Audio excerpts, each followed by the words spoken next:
Assalamualaikum warahmatullahi wabarakatuh. Sebelumnya perkenalkan, nama saya Indah Lestari Wilujeng, NIM 1261012021008. Di sini saya akan menjelaskan sedikit materi untuk membagi pengetahuan kepada teman-teman mengenai kekuasaan kehakiman sebagai pemenuhan tugas ujian tengah semester yang diampu oleh Ibu Septi Wulansari dengan mata kuliah Hukum Acara Perdata dan Peradilan Agama. Baik, yang pertama materi kekuasaan kehakiman mengenai susunan persidangan. Di pengadilan di Indonesia khususnya, susunan persidangan menggunakan susunan persidangan majelis, di mana dalam susunan persidangan majelis ini sekurang-kurangnya terdapat 3 orang hakim.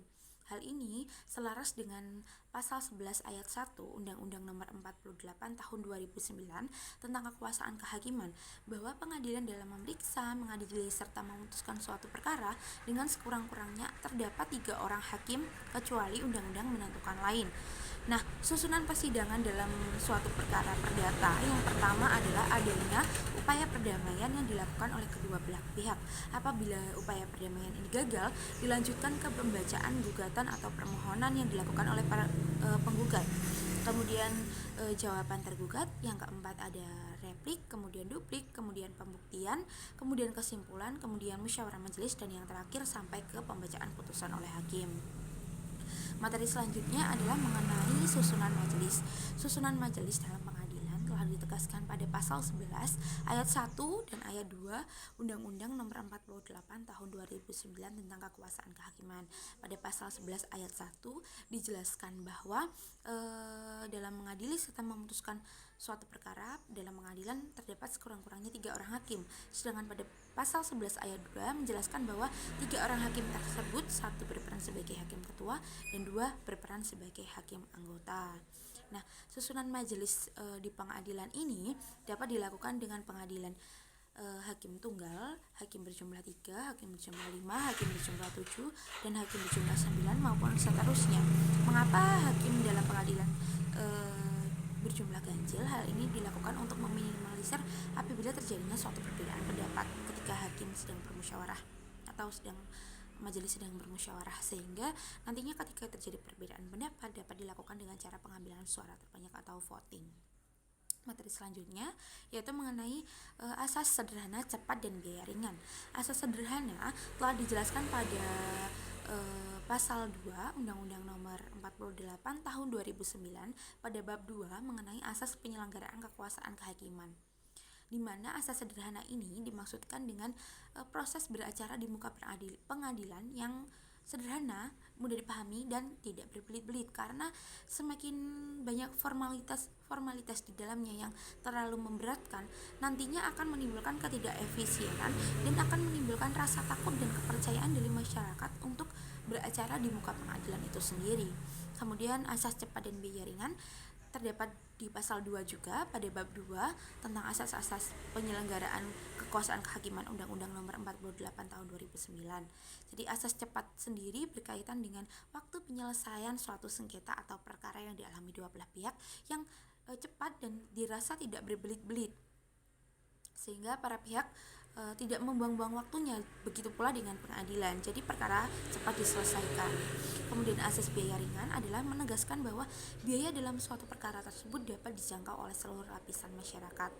Nah, perlu diketahui apabila ada salah satu pihak yang mungkin tidak dapat menyelesaikan biaya perkara atau merasa kurang mampu untuk membayar suatu biaya perkara, dapat melakukan pembebasan biaya perkara yang nantinya diajukan ke petugas meja 1 yang nantinya diajukan ke ketua pengadilan negeri melalui panitera maupun sekretaris, di mana tentunya dalam pembebasan biaya pokok perkara tersebut terdapat syarat-syarat yang harus dipenuhi. Yang pertama, misalnya harus ada SKTM, kemudian harus ada raskin, kemudian harus ada jamkesmas dan bukti-bukti pendukung lainnya untuk nanti diajukan ke ketua pengadilan negeri, dan kemudian diperiksa berkas-berkasnya agar nanti dapat diterbitkan pembebasan biaya pokok perkara bagi pihak yang tidak mampu. Materi selanjutnya yaitu mengenai hak menguji tidak dikenal. Hak menguji tidak dikenal sendiri dapat kita sebut sebagai judicial review, di mana ini merupakan pengujian melalui mekanisme lembaga pengadilan untuk menguji suatu kebenaran norma di mana hal ini mencangkup pengujian terhadap muatan materi pada undang-undang dan pengujian terhadap pembentukan undang-undang itu sendiri. Macam-macam hak menguji, ada hak menguji formil dan hak menguji material. Kemudian syarat-syarat pengujian peraturan perundang-undangan di Indonesia itu yang pertama adalah dapat dilakukan oleh MK dan MA. Kemudian yang kedua, apabila MK itu menguji undang-undang terhadap undang-undang, sedangkan MA menguji peraturan di bawah undang-undang terhadap undang-undang. Materi berikutnya mengenai peninjauan kembali atau PK. Peninjauan kembali atau PK itu merupakan upaya hukum yang diberikan dan dapat dilakukan oleh tergugat terhadap suatu kasus tertentu terhadap putusan dalam suatu pengadilan yang telah dianggap sah secara hukum. Jadi PK ini dapat dilakukan oleh tergugat dalam upaya mencari kebenaran. Jadi PK ini memang diberikan dan digunakan untuk mencari keadilan yang sebenar-benarnya. Dasar hukum PK terletak pada Undang-Undang Republik Indonesia Nomor 14 Tahun 1985 tentang Mahkamah Agung. Syarat peninjauan kembali itu tentunya yang pertama dapat diajukan dengan tenggang waktu 180 hari semenjak ditemukannya adanya kebohongan, tipu muslihat, bukti palsu, kemudian adanya surat yang bersifat menentukan, kemudian adanya surat keputusan yang bersifat memberatkan, kemudian adanya keputusan yang saling bertentangan. Nah, materi selanjutnya adalah mengenai tugas hakim perdata di lingkup pengadilan umum. Jadi kekuasaan kehakiman di lingkup pengadilan umum itu memang telah dilakukan oleh pengadilan negeri dan pengadilan tinggi, di mana tugas hakim perdata telah dijelaskan pada pasal 2, 5, dan 28 pada Undang-Undang Pokok Kehakiman, Undang-Undang Nomor 13 Tahun 1965, di mana hakim harus memeriksa, mengadili, memutuskan suatu perkara, serta membantu para pihak menyelesaikan perkara dan mencari keadilan bagi para pihak, di mana untuk mewujudkan sistem peradilan yang sederhana, cepat, dan biaya ringan itu sendiri. Dan materi yang terakhir adalah mengenai pejabat-pejabat pengadilan.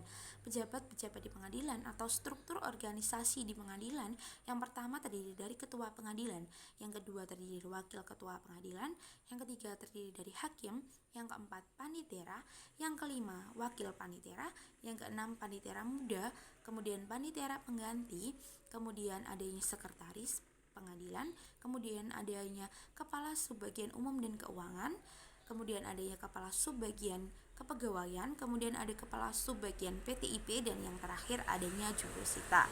Itu merupakan pejabat-pejabat struktural yang ada di dalam suatu pengadilan. Baik, mungkin itu yang dapat saya sampaikan mengenai materi kekuasaan kehakiman untuk disebarluaskan ke teman-teman agar dapat kita pahami bersama. Apabila ada salah kata dalam bertutur kata, baik yang saya sengaja maupun tidak saya sengaja, saya mohon maaf dengan sebesar-besarnya. Wassalamualaikum warahmatullahi wabarakatuh.